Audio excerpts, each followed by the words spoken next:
Antikristus itu disebut sebagai yang harus binasa. Binasa di mana? Di neraka. Makanya disebut sebagai anak jahanam menurut terjemahan lama. Menurut terjemahan King James itu disebut sebagai anak kebinasaan, the son of perdition. Sedangkan dalam New American Standard Bible disebut the son of destruction, anak kehancuran.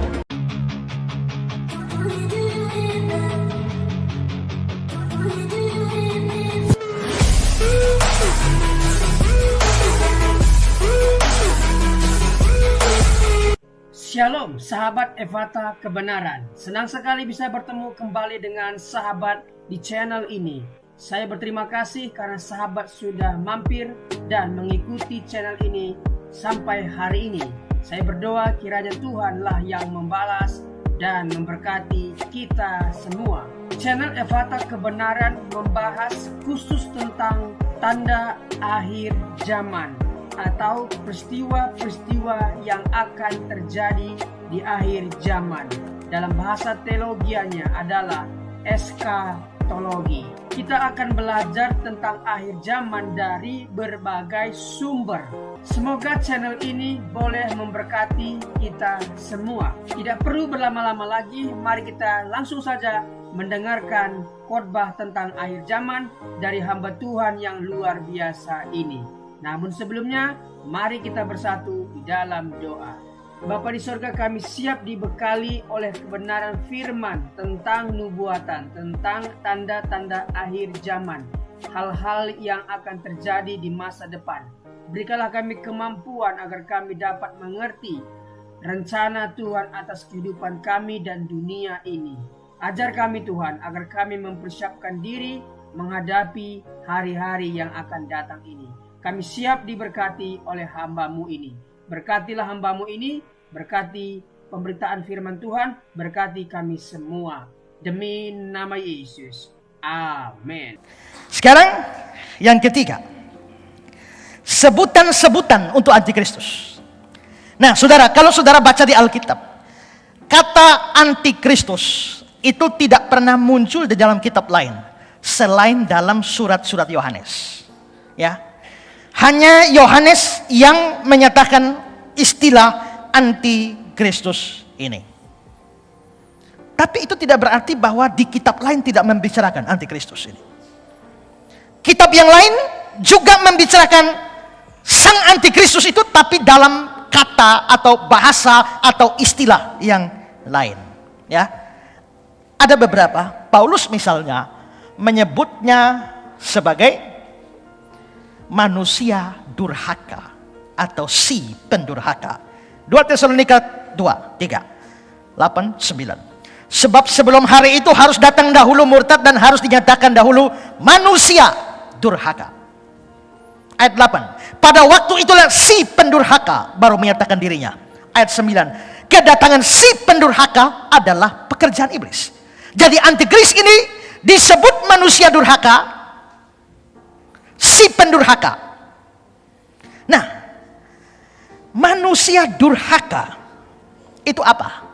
Di dalam King James dibilang man of sin, manusia dosa. Di dalam New American Standard Bible, the man of lawlessness, manusia tanpa hukum. Dia tanpa hukum. Jadi manusia durhaka artinya manusia dosa. Kita orang berdosa semua. Kita adalah sinner. Tapi dia bukan hanya sekedar sinner, tapi man of sin. Seorang manusia dosa. Lebih daripada semua manusia yang berdosa. Tapi juga saudara, dia juga disebut sebagai anak kebinasaan atau anak kehancuran. Dalam ayat kita tadi, 2 Tesalonika 2 ayat 3 bagian belakang, yang harus binasa. Kata yang harus binasa ini, dalam Alkitab terjemahan lama, dibilang begini, si orang yang mengamalkan dosa itu yaitu anak jahanam. Jadi antikristus itu disebut anak jahanam. Makanya jangan maki-maki anak saudara. Hei, anak jahanam lu, sama antikris lu. Ya kan? Ya. Jahanam itu berasal dari bahasa Arab itu. Jahana. Bahasa Arabnya terpengaruh dari bahasa Ibrani, Gehenna. Gehenna itu adalah tempat sampah. Ada tempat sampah, lubang besar, lalu sampah-sampah dibuang di sana, api ditaruh di sana. Dasar dari itu lubang itu tidak diketahui berapa dalam. Pokoknya dari dulu sudah ada api menyala di situ dan orang tahu saja lempar sampah. Sampah makin naik di sana, apinya nyala terus. Apinya tidak pernah padam, lubangnya tidak tahu dasarnya di mana. Itu orang Ibrani sebut sebagai Gehenna. Dari Gehenna itu akhirnya diadopsi menjadi suatu istilah teknis untuk neraka. Jadi seolah-olah neraka itu seperti Gehenna yang tidak ada dasar lubangnya dan apinya tidak padam-padam. Itu Gehenna. Dari bahasa Ibrani kalau G kena bahasa Arab jadi J, maka Hagar jadi Hajar. Gabriel menjadi Jibril kalau G jadi J. Maka Gehenna kalau di Arab menjadi Jehenna, perubahan bunyi menjadi Jahana, sampai di Indonesia entah bagaimana ditambah M, Jahanam. Ah, itu begitu, akar katanya begitu. Jadi Jahanam itu artinya neraka. Makanya orang Islam bilang masuk ke neraka Jahanam. Ya. Nah, maka di sini antikristus itu disebut sebagai yang harus binasa. Binasa di mana? Di neraka. Makanya disebut sebagai anak Jahanam menurut terjemahan lama. Menurut terjemahan King James itu disebut sebagai anak kebinasaan, the son of perdition. Sedangkan dalam New American Standard Bible disebut the son of destruction, anak kehancuran. Ini istilah bagi sang antikristus. Matthew Henry bilang begini, ia disebut manusia dosa atau durhaka untuk menunjukkan kejahatan yang menyolok. Bukan hanya bahwa dia kecanduan pada kejahatan dan mempraktekannya sendiri, tapi dia juga memajukan, maksudnya bikin kejahatan jadi maju. Memajukan kejahatan, menyetujui, memerintahkan dosa dan kejahatan dalam diri orang-orang lain. Dia adalah anak kehancuran atau kebinasaan karena dia sendiri disediakan untuk kehancuran dan merupakan alat untuk menghancurkan orang lain, baik dalam jiwa maupun dalam tubuh. Kalau antikristus ini adalah anak kebinasaan, dia belum muncul tapi sudah disebut anak kebinasaan, anak jahanam, berarti dia sudah ditentukan untuk binasa. Maka ini membenarkan doktrin predestinasi dan reprobasi. Kalau tidak tahu, tanya supaya saya jelaskan. Nah, jadi dia disebut seperti itu. Pertama, manusia durhaka. Kedua, anak kebinasaan, anak kehancuran atau anak jahanam. Istilah ketiga bagi antikris ini adalah pembinasa keji.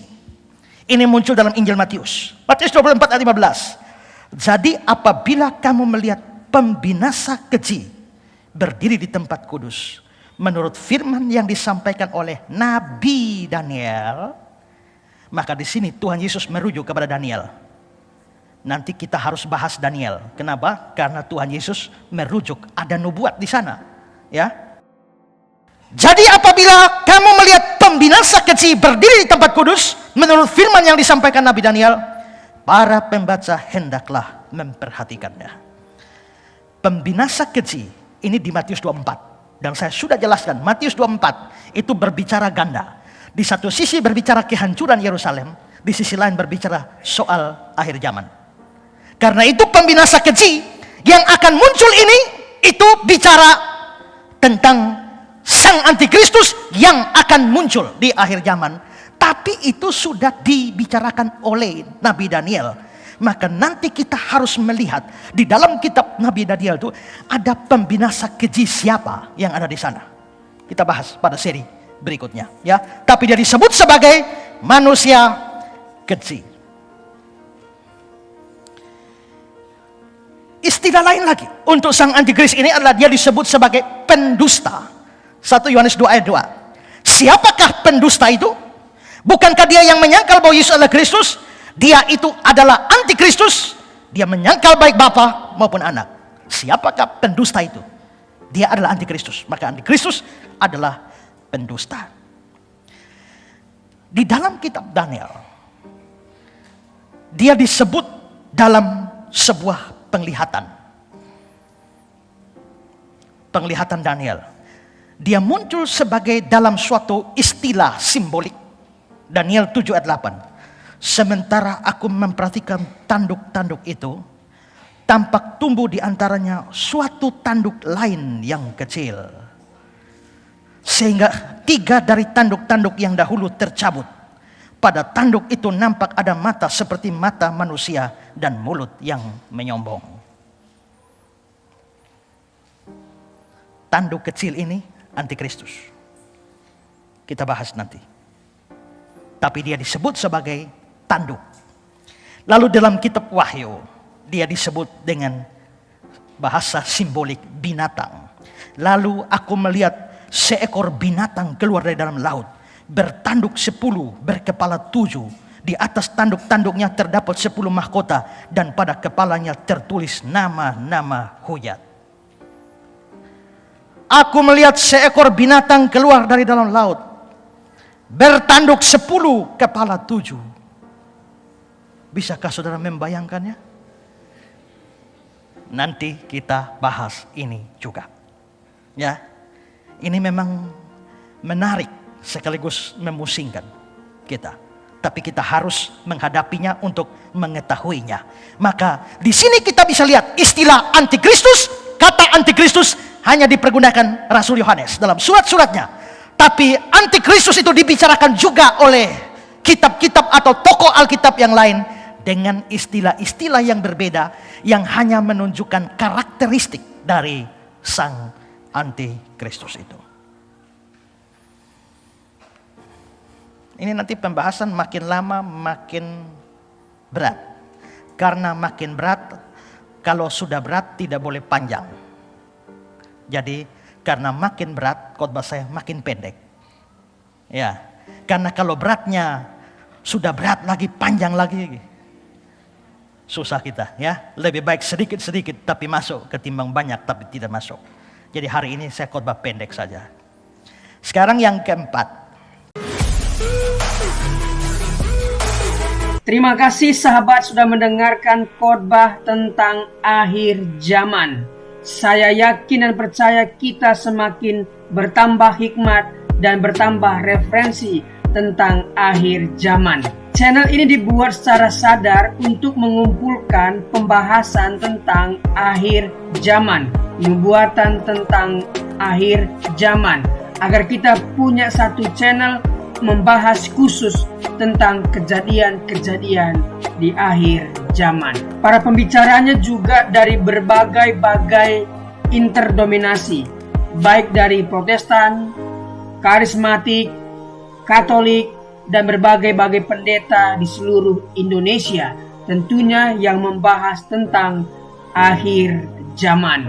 Semoga channel ini memberkati kita semua. Firman Tuhan mengatakan Matius 13 ayat 39, musuh yang menabur benih lalang ialah iblis.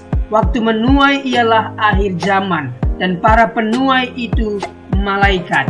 Matius 22:23-24. Pada waktu itu, jika orang berkata kepadamu, lihat, Mesias ada di sini, atau Mesias ada di sana, jangan kamu percaya, sebab Mesias palsu dan nabi-nabi palsu akan muncul, dan mereka akan mengadakan tanda-tanda yang dahsyat dan mujizat-mujizat, sehingga sekiranya mungkin mereka menyesatkan orang-orang pilihan juga. 1 Tesalonika 4 ayat 15-16. Ini kami katakan kepadamu dengan firman Tuhan, kita yang hidup, yang masih tinggal sampai kedatangan Tuhan, sekali-kali tidak akan mendahului mereka yang telah meninggal. Sebab pada waktu tanda diberi, yaitu pada waktu penghulu malaikat berseru dan sangkakala Allah berbunyi, maka Tuhan sendiri akan turun dari sorga dan mereka yang mati dalam Kristus akan lebih dahulu bangkit. Matius 24 ayat 24. Karena itu berjaga-jagalah, sebab kamu tidak tahu pada hari mana Tuhanmu datang. Matius 26 ayat 64. Jawab Yesus, engkau telah mengatakannya, akan tetapi aku berkata kepadamu, mulai sekarang kamu akan melihat Anak Manusia duduk di sebelah kanan yang Maha Kuasa dan datang di atas awan-awan di langit. Tuhan akan menjemput kita di langit dan kita akan datang menyongsong Dia di langit sampai nanti kita akan memerintah di kerajaan 1000 tahun. Tuhan Yesus memberkati. Mari kita berdoa. Tuhan, terima kasih buat pemaparan firman Tuhan tentang akhir zaman yang disampaikan oleh hamba-Mu yang luar biasa ini. Berkatilah hamba-Mu ini, pelayanan, keluarga, setiap pekerjaan yang dia kerjakan dibuat Tuhan berhasil dan beruntung. Kami yang mendengarkan firman ini berterima kasih Tuhan, karena kami semakin bijaksana menambah referensi baru tentang akhir zaman. Apa yang harus kami lakukan menjelang akhir zaman? Tentunya harus mendekatkan diri, melekat dengan Tuhan, sehingga ketika waktu itu tiba, kami diangkat dan bersama-sama dengan Tuhan di langit dan akan memerintah di kerajaan 1000 tahun nantinya. Terima kasih Tuhan, demi nama Yesus. Amin.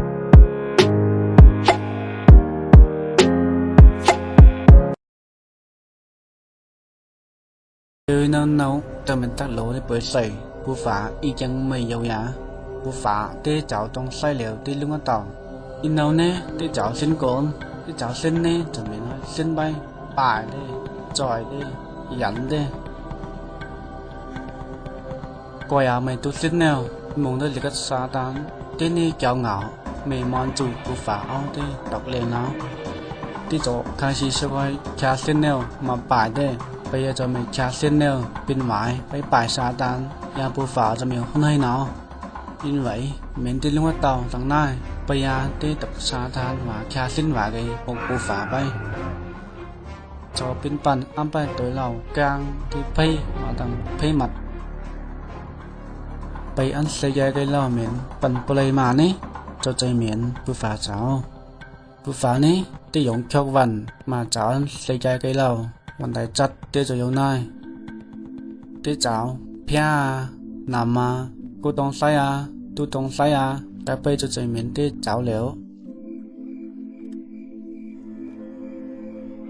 ไปยาเตกุยทันอีกไงไหน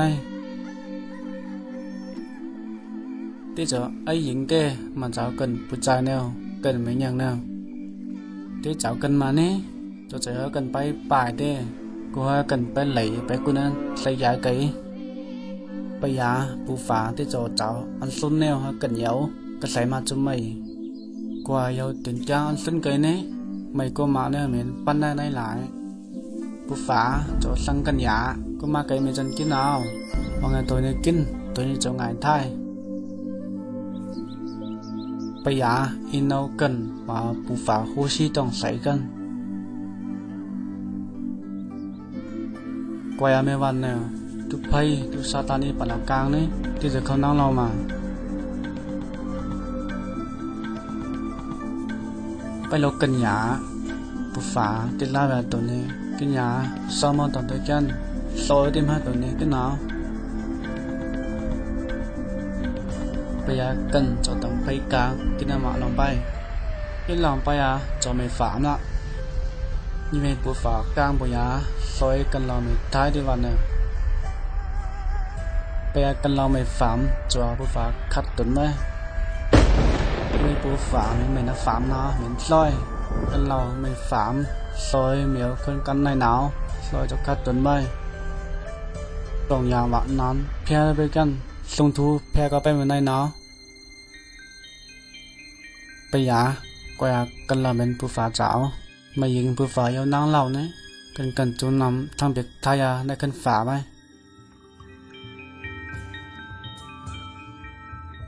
ซอยกันเราอย่างย้อนเลยการได้เปิดใส่หาอะไรกันจูไปหาไหนจะใส่จังไปป่ายเหมียวไปจ่อยต้องใส่และไอ้ตอกเลียงเจ้าก็ปั่นไปหัดต้องเปียกในกันผู้ฝ่าไป ก็อย่ามาใจกันเหล่าฮัดไปเลยฮัดจนมันในขึ้นนั่งฝาลักไปหนาวผู้ฝาว่ากันเราต้องหลงว่าน้ำไปกันเมียวคงกันในหนาว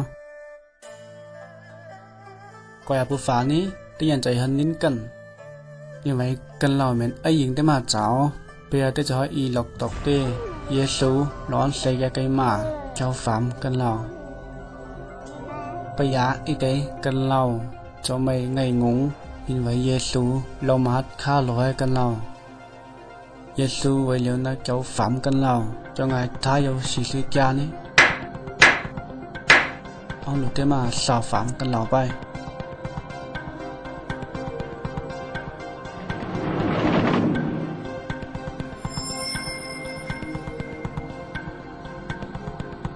อยากกันเราสัญเยซูไปเห็นซาที่กำมาต่อไปเกมเยซูไปนี่ทั้งเบกกันเราท้ายยาบนควันโจในคันฝาใบว่าปูฝาเยาจีใส่วันยามีสัญเยซูเรานี่นิท้ายยาเนี่ยจะไปเกมไพ่ไปที่ไต้ฟุ้งเหมือนไต้ต่อยปูฝาเจ้าตีปอยไพ่ซอยอยากกันเราไม่ไปเกมเยซูหนาวมีตั้งวางเขาปูฝาบำเขาเยซูกลางหนาวไปปลายไพ่ไปเกมไพ่จะลองปีไปโยโฮโยคัมวางกันเราเก็บเยซูนี้กันเราทายาจนในคันเตียงฝาไปอีไว้เยซูจะใจตองกองลงไปกันเทียบข้าเราต่อแนวขึ้นไปในทั้งปูฝาตั้งหน้าบางอย่างตัวสัญญาโซนี้จนในกันฝาไปว่าผู้ฝานายจึงใส่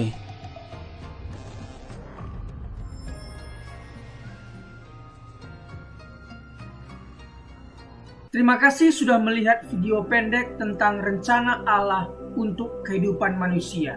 Sejak dari awal Tuhan menciptakan Adam dan Hawa. Dia juga sudah merencanakan akan keselamatan manusia melalui pengorbanan anaknya yang tunggal. Tidak ada cara lain selain menerima Tuhan Yesus yang adalah jalan, kebenaran, dan kehidupan. Tidak ada seorang pun yang bisa bertemu dengan Bapa kalau tidak melalui Tuhan Yesus. Tuhan Yesuslah yang menjadi jembatan seperti video yang kita barusan lihat. Jadi rencana Allah itu sangatlah sederhana. Rencana keselamatan yang diberikan Allah sangatlah sederhana. Mari kita lihat artikel berikut ini. Rencana keselamatan Allah yang sederhana namun penuh kuasa. Hai kawan, saya akan mengajukan pertanyaan yang paling penting di dalam kehidupan ini.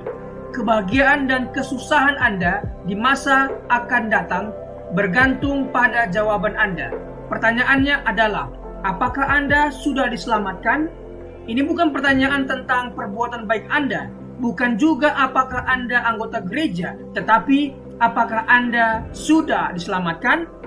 Apakah Anda yakin akan masuk surga setelah meninggal dunia? Alkitab berkata bahwa untuk dapat masuk surga, seseorang harus dilahirkan kembali. Dalam Yohanes 3 ayat 7. Yesus berkata kepada Nikodemus, kamu harus dilahirkan kembali. Karena yang dilahirkan dari daging adalah daging, yang dilahirkan dari roh adalah roh. Dalam Alkitab, Allah memberikan rencana bagaimana caranya untuk dapat dilahirkan kembali, yang berarti diselamatkan. Rencananya sangat sederhana. Anda dapat diselamatkan hari ini juga. Bagaimana caranya? Langkah pertama, Anda harus sadar bahwa Anda adalah orang berdosa. Karena semua orang telah berbuat dosa dan telah kehilangan kemuliaan Allah. Roma 3 ayat 23. Karena semua orang lahir dengan hati yang berdosa, hati yang dari daging. Anda adalah orang berdosa dan terpisah dari Allah karena dosa. Sebab upah dosa ialah maut. Roma 6 ayat 23. Ini artinya pemisahan kekal dari Allah di dalam neraka. Manusia ditetapkan untuk mati hanya satu kali saja, dan sesudah itu dihakimi. Ibrani 9 ayat 27. Tetapi Allah sangat mengasihi Anda. Dia telah memberikan anaknya yang tunggal, Yesus, untuk menanggung dosa Anda dan mati untuk Anda. Dia, Yesus, yang tidak mengenal dosa, telah dibuatnya menjadi dosa karena kita, supaya di dalam Dia kita dibenarkan oleh Allah. 2 Korintus 5 ayat 21. Yesus harus meneteskan darahnya dan mati karena nyawa makhluk ada di dalam darahnya. Imamat 17 ayat 11. Tanpa penumpahan darah tidak ada pengampunan. Ibrani 9 ayat 22. Akan tetapi Allah menunjukkan kasih-Nya kepada kita oleh karena Kristus telah mati untuk kita ketika kita masih berdosa. Roma 5 ayat 8. Meskipun kita tidak dapat mengerti bagaimana caranya, Allah berkata bahwa dosa-dosa setiap orang yang percaya kepadanya telah dibebankan kepada Yesus dan Ia mati untuk kita. Dia dijadikan pengganti kita. Ini adalah kebenaran. Allah tidak dapat berbohong, kawanku. Sekarang Allah memberikan kepada manusia bahwa di mana-mana semua mereka harus bertobat. Kisah Para Rasul 17 ayat 30. Langkah kedua adalah pertobatan. Pertobatan ini adalah sunat hati. Kalau di perjanjian lama Tuhan minta Abraham, Kejadian 17, dan semua keturunannya disunat sebagai tanda perjanjian yang kekal. Makna rohaninya adalah dalam perjanjian baru Tuhan Yesus memperkenalkan tujuan dari sunat jasmani adalah sunat hati, yaitu secara rohani. Sunat jasmani dilakukan sebagai upaya memurnikan diri dan dari aspek medis dapat menghindari sejumlah sakit penyakit. Sunat hati secara rohani memurnikan hidup kita dari dosa dan maut. Yeremia 4 ayat 4 berkata tentang sunat hati supaya terhindar dari murka Allah. Perbuatan-perbuatan yang jahat adalah kehidupan yang tidak takut akan Tuhan, tidak hidup mengasihi Dia dan tidak beribadah kepadanya.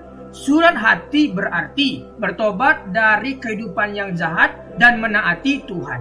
Mengatakan betapa baik, kuat dan dahsyat, adil dan kasih Tuhan hingga layak disembah oleh semua orang. Pertobatan harus disertai perbuatan. Cara berpikir di mana seseorang mengaku dan setuju bahwa ia orang berdosa di hadapan Allah dan mengaku serta menerima pengorbanan Yesus di kayu salib untuk setiap orang percaya. Dalam Kisah Rasul 16 ayat 30-31, penjaga-penjaga Filipi bertanya kepada Paulus dan Silas, "Tuan-tuan, apakah yang harus aku perbuat supaya aku selamat?" Jawab mereka, "Percayalah kepada Tuhan Yesus Kristus dan engkau akan selamat." Percayalah kepadanya sebagai seorang yang telah menanggung dosa-dosa Anda dan mati mengganti Anda, dikuburkan dan dibangkitkan kembali oleh Allah. Kebangkitannya memastikan bahwa orang percaya dapat yakin akan kehidupan kekal. Sesaat Yesus diterima sebagai juru selamat, kebangkitannya memastikan bahwa orang percaya dapat yakin akan kehidupan kekal sesaat Yesus diterima sebagai juru selamat. Tetapi semua orang yang menerimanya diberinya kuasa supaya menjadi anak-anak Allah, yaitu mereka yang percaya dalam namanya. Yohanes 1 ayat 12. Sebab barang siapa yang berseru kepada nama Tuhan akan diselamatkan. Roma 10 ayat 13. Barang siapa dalam kutipan di atas termasuk Anda diselamatkan bukan berarti mungkin atau dapat, tetapi pasti diselamatkan. Tentu Anda sadar bahwa Anda seseorang berdosa. Saat ini juga, dimanapun Anda berada, bertobatlah, serahkanlah hatimu kepada Allah dalam doa pengakuan dosa dan pertobatan yang sungguh-sungguh. Dalam Lukas 18 ayat 13, seorang yang berdosa berdoa, "Ya Allah, kasihanilah aku orang berdosa ini." Berdoalah, "Ya Allah, aku tahu bahwa aku adalah orang berdosa. Aku percaya bahwa Yesus telah menggantikan aku waktu Dia mati di kayu salib. Aku percaya bahwa penumpahan darahnya, kematiannya, penguburannya, dan kebangkitannya adalah untuk aku. Sekarang aku menerimanya sebagai juru selamatku. Terima kasih atas pengampunan dosa-dosaku, pemberian keselamatan dan kehidupan yang kekal karena rahmat dan anugerah-Mu. Amin." Terimalah firman Allah dan dapatkanlah keselamatan daripadanya dengan iman.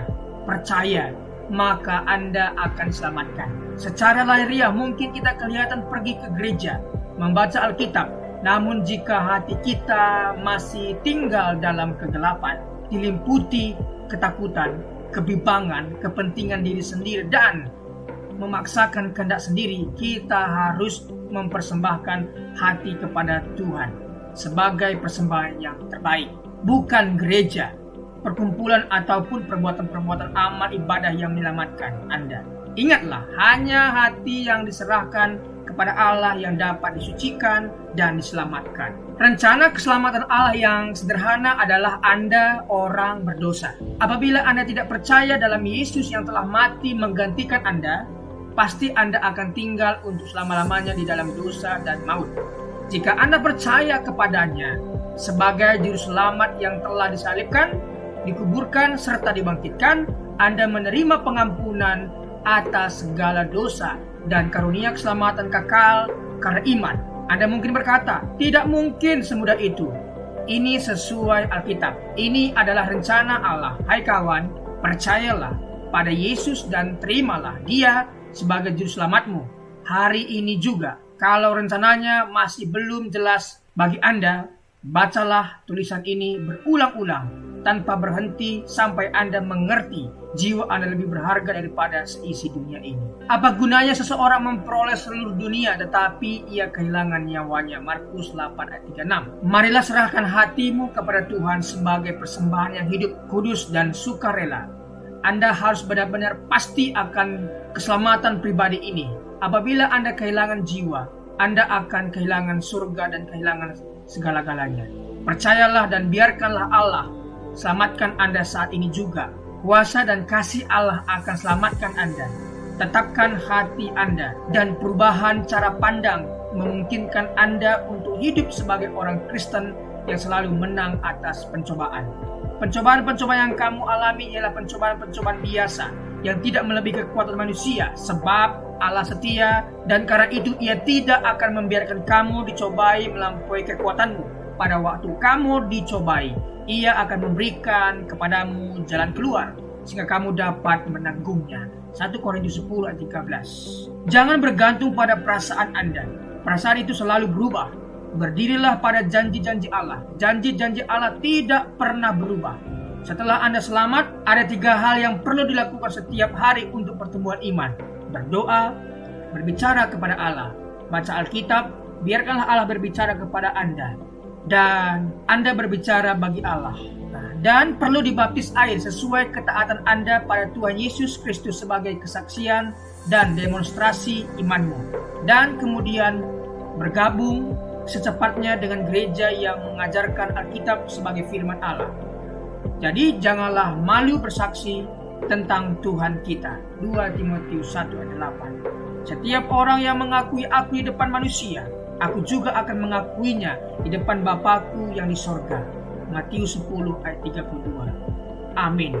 Itulah tadi rencana keselamatan Allah yang sangat sederhana. Yang pertama, kita harus sadar bahwa kita orang berdosa. Yang kedua, kita harus bertobat, meninggalkan yang lama dan beralih kepada Tuhan, dan berdoa untuk menerima Yesus sebagai Tuhan dan Juru Selamat kita.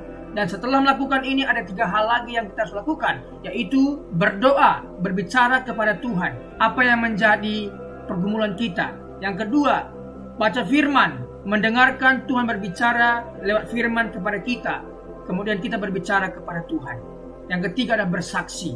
Jangan malu bersaksi. Setelah engkau diselamatkan oleh Tuhan, bersaksilah.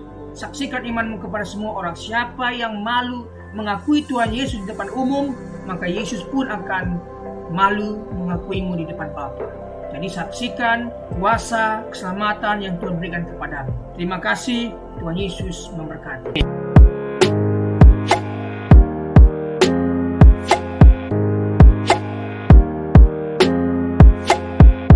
Dalam kesempatan kali ini kita akan membahas satu tema yang cukup baik, yaitu menanti dan berjaga-jaga.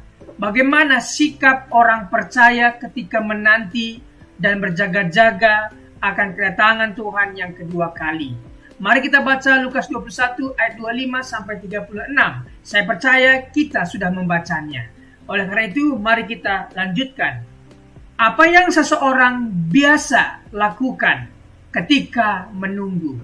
Tentunya kita akan mencari kesibukan supaya waktu menunggu tidak terasa lama. Kesibukan di sini pun bukan hal-hal yang tidak menguntungkan Tuhan, tetapi kesibukan yang menguntungkan Tuhan dan menguntungkan diri kita di masa depan, yaitu berbuat sesuatu yang baik untuk Tuhan. Apa yang kita lakukan ketika menunggu jemputan? Apa yang akan kita lakukan ketika tunggu ibadah mulai? Tentunya kita harus melakukan sesuatu, bukan bersungut-sungut. Orang Kristen adalah orang yang menanti. Menanti apa? Menanti kedatangan Kristus kedua kalinya.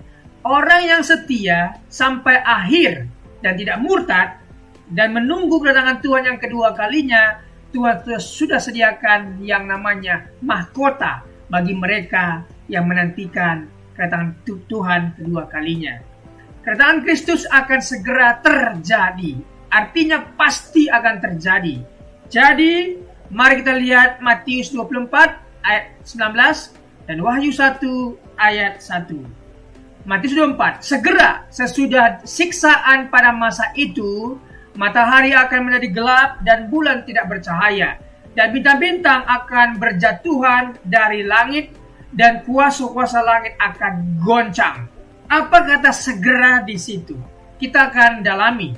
Wahyu 1 ayat 1. Inilah wahyu Yesus Kristus yang dikaruniakan Allah kepadanya, supaya ditunjukkannya kepada hamba-hambanya apa yang harus segera terjadi. Makna segera bukan menunjuk 5 menit lagi, segera seperti guru, dosen mengatakan kepada siswa atau mahasiswanya, segera kumpulkan. Bukan itu. Tetapi segera di sanalah kedatangan Kristus yang segera berarti, pertama, pasti terjadi. Itu pasti terjadi, Alkitab sudah mencatat dan pasti terjadi. Kedua, tidak ada seorang pun yang tahu waktunya. Tidak ada, oleh karena itu kita harus menanti dan berjaga-jaga. Ketiga, tidak ada seorang pun yang dapat melarikan diri ataupun luput. Siapapun kita akan tetap dihukum atau diberikan ganjaran yang baik. Pertama, tanda-tanda kedatangan anak manusia. Mari kita dalami apa tanda-tanda dan kenapa Tuhan memberikan tanda. Meski tidak ada yang tahu kapan waktunya, tetapi akan ada tanda-tanda sebelum itu terjadi. Lukas 21 ayat 25 sampai 26. Dan akan ada tanda-tanda pada matahari dan bulan dan bintang-bintang, dan di bumi bangsa-bangsa akan takut dan bingung menghadapi deru dan gelora laut. Orang akan mati ketakutan karena kecemasan berhubung dengan segala apa yang menimpa di bumi. Sebab kuasa-kuasa langit akan goncang. Penguasa-penguasa yang ada di langit akan goncang. Tanda kedatangan Kristus sudah dinubuatkan oleh para nabi. Tanda kedatangan Kristus dan penghukuman orang fasik bisa dibaca Yesaya 13 ayat 9 sampai 11. Sungguh hari Tuhan datang dengan kebengisan, dengan gemas dan dengan murka yang menyala-nyala, untuk membuat bumi menjadi sunyi sepi dan untuk memunahkan daripadanya orang-orang yang berdosa. Sebab bintang-bintang dan gugusan-gugusan di langit tidak akan memancarkan cahayanya. Matahari akan menjadi gelap pada waktu terbit, dan bulan tidak akan memancarkan sinarnya. Kepada dunia akan kubalaskan kejahatannya, dan kepada orang-orang fasik kesalahan mereka. Kesombongan orang-orang pemberani akan kuhentikan, dan kecongkakan orang-orang yang gagah akan kupatahkan. Tanda kedatangan Kristus sudah dinubuatkan oleh para nabi. Yang kedua, tanda kedatangan Kristus dan penyelamatan umat Allah. Yoel 2 ayat 30 sampai Yoel 3 ayat 2. Mengapa perlu tanda? Supaya kita terhindar dari penyesatan. Baca Lukas 21 ayat 8. Tidak putus asa oleh penderitaan yang mendahului kedatangan Kristus. Akan ada penderitaan, akan ada penganiayaan. Tetapi bagi kita yang percaya kepada Tuhan, akan diangkat dan diluputkan. Tetapi bagi mereka yang suam-suam kuku, akan dimuntahkan dan mengalami siksaan besar itu. Tidak meragukan janji kedatangan Kristus. Oleh karena itu mari kita tidak meragukan janji kedatangan Kristus. Baca ayat yang ke-29 sampai 33 dan seterusnya. Setelah tanda-tanda terjadi, Yesus datang kedua kali. Haleluya. Perbedaan dengan kedatangannya yang pertama. Ya, dia lahir sebagai manusia kedatangan yang pertama. Dilahirkan dari perawan Maria, sederhana dan kehinaan seorang hamba. Tetapi kedatangan yang kedua kalinya berkuasa dan kemuliaan seorang raja. Kedua, kedatangan yang pertama dihukum karena dosa manusia. Kedatangan yang kedua datang untuk menghukum manusia yang berdosa dan tidak bertobat. Aplikasinya, tidak percaya kepada orang-orang yang mencoba meramal atau menentukan waktu kiamat. Yang kedua, ketika melihat tanda, kita semakin yakin mengenai kedatangan Kristus. Tiga, sebagai orang percaya, kita bersuka cita menyambut kedatangan Kristus karena ia datang untuk menyelamatkan. Selanjutnya, sikap menanti kedatangan anak manusia itu. Bagaimana sikap kita? Mari kita baca Markus 13 ayat 32. Saya percaya sahabat sudah membacanya. Tidak seorang pun yang tahu. Malaikat tidak tahu. Yesus sebagai manusia tidak tahu. Mengapa Allah tidak memberitahu kepada kita mengenai kedatangan Kristus yang kedua kali? Allah tidak memberitahu supaya, pertama, menumbuhkan di dalam diri kita sikap hamba yang benar, berjaga-jaga selalu. Seperti majikan yang akan pulang ke rumahnya. Tentunya hambanya atau pembantunya pasti berjaga-jaga untuk menanti majikan itu. Itulah maksudnya. Kita harus berjaga-jaga dan juga terus menanti kedatangannya. Hamba sejati dan hamba palsu akan diuji di dalam kesediaannya untuk selalu berjaga-jaga. Fokus pada tanggung jawab dan pekerjaan yang Allah perintahkan. Kenapa Tuhan tidak beritahu kedatangannya? Agar kita fokus pada tanggung jawab dan pekerjaan yang Allah perintahkan kepada kita. Karena kita tahu zaman dulu, yaitu di zaman Paulus, ketika dikatakan Tuhan Yesus akan datang kedua kali, dan jemaat saat itu sudah tidak mau kerja lagi, dan semua mereka menunggu. Bukan itu yang dimaksud. Aplikasi apa yang kita bisa ambil dari bagaimana berjaga-jaga? Ayat 34 sampai 36. Jangan syarat dengan pesta pora, kemabukan dan kepentingan duniawi. Mari kita jauhi hal-hal yang semacam ini, karena ini merugikan kita di masa yang akan datang. Berdoalah senantiasa. Agustinus berdoa, baca Alkitab, menjauhi dosa. Ini yang harus kita lakukan, berdoa, membaca Alkitab, menjauhi dosa. Dan selamat menantikan kedatangan Kristus. Bersiaplah, Yesus datang segera. Terima kasih, Tuhan memberkati.